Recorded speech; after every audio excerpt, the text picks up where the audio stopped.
गुस्से से शिवाय की आंखें लाल हो चुकी थी, भौहें तनी हुई थी। इस वक्त उसे कोई और भी देखकर बता सकता था कि उसका गुस्सा अब अपने चरम पर है। जब मानवी की स्थिति सामान्य ना हुई तो उसकी आंखों के आगे केवल एक ही चीज घूम रही थी, वो था कालिदास का अंत। पुलिस विभाग का सच। कमरे में मौजूद डॉक्टर और उसके साथी व कमिश्नर साहब थे। जैसे ही डॉक्टर ने बताया कि मानवी के शरीर में हाई डोज इंजेक्शन का इस्तेमाल किया गया है, यह सुनने के बाद शिवाय ने अपना आपा खो दिया। उसने गुस्से में घुर्राते हुए कमिश्नर की ओर देखा और पूछा, अभिषेक दत्त का क्या हुआ? उसकी आवाज इस वक्त इतनी सीधी नहीं थी कि उसके गुस्से का जायजा ले जा सकता था।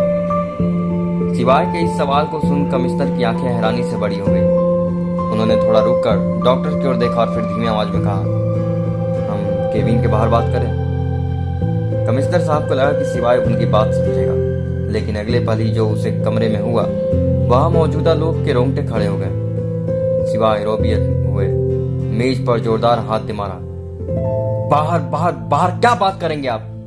कोई जवाब ही नहीं है आपके पास मेरे सवालों का कमिश्नर साहब। शिवाय ने इस बार आवाज ऊंची कर दी थी। न्याय न्याय की कुर्सी पर बैठे हैं आप, न्याय कीजिए, अन्याय नहीं। अब तो तरस आ ही रहा है, जीना चाहिए उस मासूम का जिसका कोई ताल्लुक नहीं इस शहर से, ना ही किसी केस से। जिस केस के सिलसिले में उसे यहां बुलाया गया, वो कसर तो पूरी हो गई। जान के बदले जान, सही कहा ना मैंने? जान ले लिया उस कमीने अभिषेक ने, जिसकी चाटुकारिता पूरा पुलिस विभाग करता था। अब तक तो आपके समझ में आ गया होगा कि मैं क्या कहना चाहता हूं। आज तक कितने इन्वेस्टिगेशन टीम आई और गई, मगर केस की फाइल जस की तस रही, क्योंकि आप जैसे पूजनीय लोगों के हाथ में उसकी डोर जो बंधी हुई है। मगर इस बार अंत हो चुका है। अभिषेक दत्ता किसी कटी पतंग के भांति इस दुनिया से जा चुका है।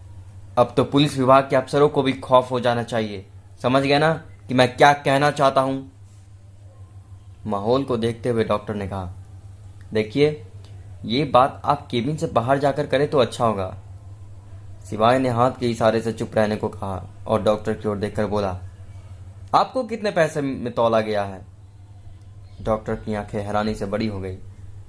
कमिश्नर साहब सब समझ चुके थे कि मामला गंभीर होता जा रहा है। देखो शिवाय, तुम जैसा समझ रहे हो वैसा कुछ भी नहीं है। रही बात मानवी की, तो वो हमारी जिम्मेदारी है। जिम्मेदारी का मतलब समझते हैं आप?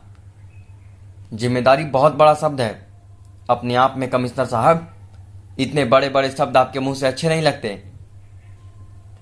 शिवाय की बात सुनकर कमिश्नर साहब कुछ भी ना बोले और वहां से उठकर सीधा दरवाजे से बाहर निकल गए। शिवाय के भीतर एक उथल पुथल मची हुई थी।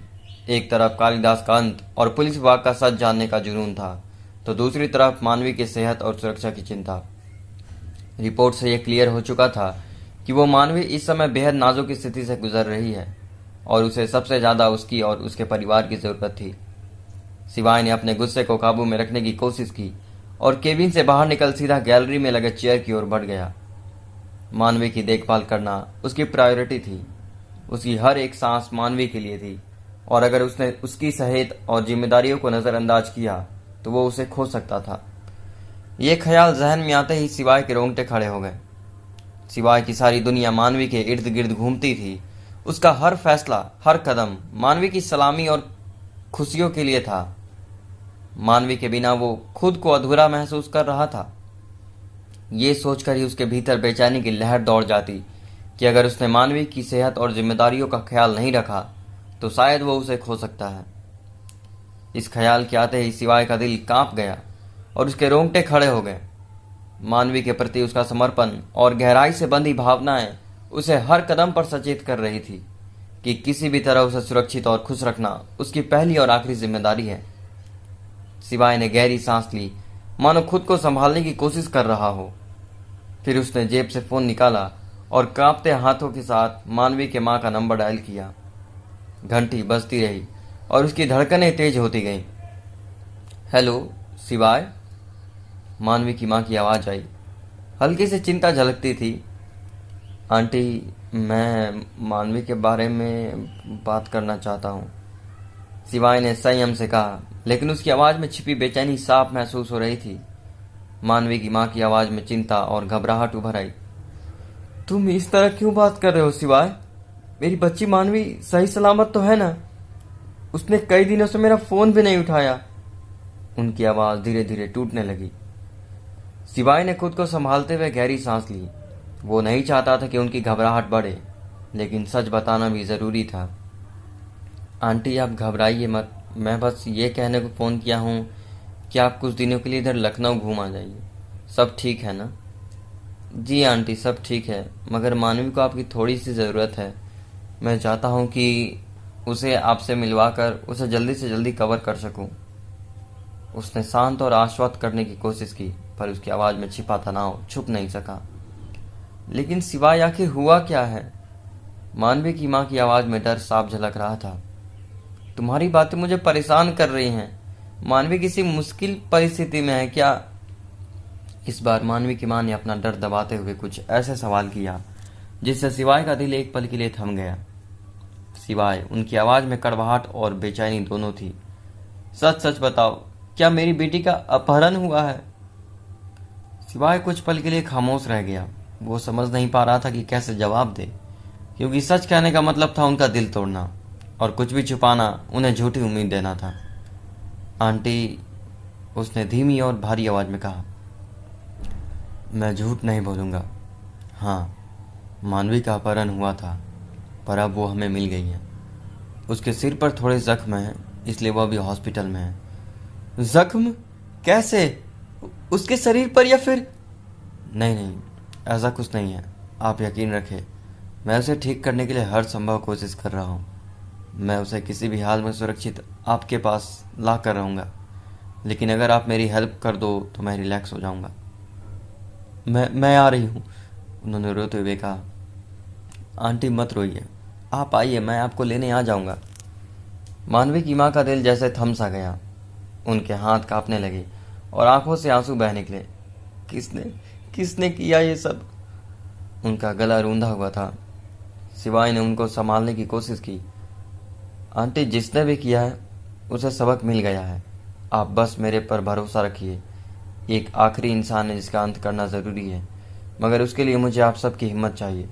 मानवी जल्दी आपके पास उसी तरह लौटेगी जैसी वो थी, ये मेरा वादा है। रखता हूँ आंटी, नमस्ते। आप तैयारी करवाने की। फ़ोन करते ही सिवाय ने मन ही मन कहा, चाहे जो हो जाए, कालिदास को ख़त्म करना ही मेरा मिशन होगा। पर कालिदास इतना चालाक और शक्तिशाली है कि उसे पकड़ना भी आसान नहीं। कालिदास ने चारों ओर अपनी पकड़ बना रखी थी। उसके आदमी हर कोने में फैले हुए थे, और वो खुद भी किसी साए की तरह था जो एक पल में गायब हो सकता था। सिवाय जानता था कि बिना सही प्लानिंग और धैर्य के उसे पकड़ पाना नामुमकिन है। सिवाय ने ठान लिया कि उसे मानवी को बचाने के लिए हर मुमकिन रास्ता खोजना होगा। उसने तुरंत अपना फ़ोन उठाया और गूगल पर उस नशीले इंजेक्शन के बारे में जानकारी जुटानी शुरू कर दी। वो ये समझ जाना चाहता था कि यह ड्रग क्या है, इसका असर कैसे होता है, और इससे बचने के लिए क्या किया जा सकता है। कई आर्टिकल्स और मेडिकल फार्मेसी खोलने के बाद उसे कुछ जरूरी जानकारी मिली। वो समझ गया कि इस नशीले इंजेक्शन का असर बहुत खतरनाक हो सकता है, लेकिन सही समय पर अगर इलाज मिलने में बेसब्र भी किया जा सकता। अब सिवाय को जल्द से जल्द किसी विशेषज्ञ डॉक्टर की मदद लेनी थी, ताकि मानवी की हालत और ना बिगड़े। सिवाय ने खुद को एक पल के लिए शांत किया और सारी जानकारी ध्यान से पढ़ने लगा। उसने जाना कि इस नशीले इंजेक्शन का असर शरीर और दिमाग दोनों पर बेहद गहरा पड़ सकता है। इससे पीड़ित व्यक्ति कुछ समय के लिए अपनी सुध बुध खो सकता है, और अगर समय रहते सही दवा न दी जाए तो स्थिति और भी गंभीर हो सकती है। ये जानकारी मिलते ही सिवाय का हौसला और बढ़ गया। उसे अब एक डॉक्टर की मदद लेनी थी जो इस ड्रग को प्रभाव को बेअसर कर सके।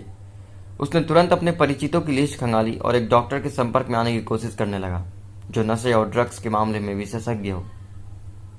एक डॉक्टर से बात हो पाई जिसने उसे आश्वस्त किया कि अगर वो मानवी को जल्द से जल्द उनके पास लाता है तो उसकी हालत को संभाला जा सकता है। सिवाय को राहत मिली, लेकिन वो जानता था कि वक्त तेजी से निकल रहा है। उसने डॉक्टर से मिलने का वक्त तय किया और मन ही मन ठान लिया कि किसी भी कीमत पर मानवी को सुरक्षित वापस ला कर रहेगा। अब उसके पास एक ही मिशन था, मानवी की जिंदगी और सेहत की सुरक्षा। सिवाय ने तुरंत अर्जुन से संपर्क किया और अपने प्लान का सक्रिय कर दिया। सिवाय ने डॉक्टर से मिलने की योजना बनाई और तुरंत अपने अगले कदम पर ध्यान केंद्रित किया। उसे पता था कि समय हर एक पल कीमती है और मानवी की सुरक्षित बाहर निकालना ही उसके लिए सबसे बड़ी प्राथमिकता है। उसने अपने दोस्त अर्जुन को फोन किया और स्थिति समझाते हुए तुरंत सहायता के लिए बुलाया। अर्जुन ने बिना किसी सवाल के मदद का वादा किया। दोनों ने मिलकर एक रणनीति बनाई। फोन कट जाने के बाद सिवाय के दिमाग में तरह तरह के ख्याल आ रहे थे। वो मानवी की कमजोर हालत के बारे में सोचकर बेचैन था, लेकिन साथ ही उसके अंदर एक दृढ़ निश्चय भी था। किसी भी कीमत पर वो उसे इस मुसीबत से भी निकाल कर बाहर लाएगा। इधर अर्जुन जब डॉक्टर के पास पहुंचा, तब सिवाय ने इंजेक्शन के बारे में जो जानकारी इकट्ठी की थी, अर्जुन ने उसे डॉक्टर के साथ साझा किया। डॉक्टर ने आश्वस्त किया कि वे इलाज के लिए तैयार हैं, पर जरूरी है कि मानवी को जल्दी लाया जाए ताकि ड्रग्स का असर गंभीर ना हो। डॉक्टर की ये बात सुनकर अर्जुन ने कहा, वो अभी अस्पताल में भर्ती है, क्या आप वहां चलकर हमारी मदद कर सकते हैं? मैं अपनी बहन को खो नहीं सकता। अर्जुन के मुंह से बहन शब्द सुनकर डॉक्टर समझ चुका था कि ये लड़की जो भी है वो अर्जुन के करीबी है, क्योंकि अर्जुन की बहन को गुजरे काफी साल हो गए हैं। डॉक्टर ने बिना देर किए साथ चलने को कहा। डॉक्टर अर्जुन की आंखों में झलकती चिंता को देख समझ गया कि मामला बेहद गंभीर है।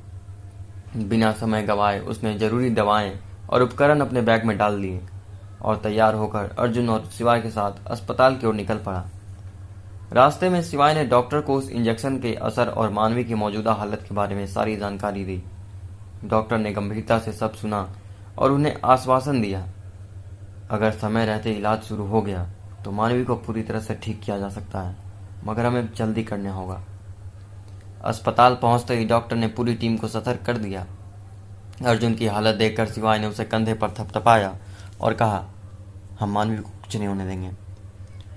अर्जुन ने धीरे से सिर हिलाया, पर उसकी आंखों में उस दर्द का अक्स था जो किसी अपने को खोने के डर से होता है। डॉक्टर ने जल्दी से मानवी की हालत का मुआयना किया और दवाइयां देने की प्रक्रिया शुरू की। उसने अर्जुन और शिवाय को थोड़ी दूर खड़े रहने को कहा ताकि वे इलाज में बाधा ना बने। दोनों एक कोने में खड़े होकर मन ही मन प्रार्थना करने लगे।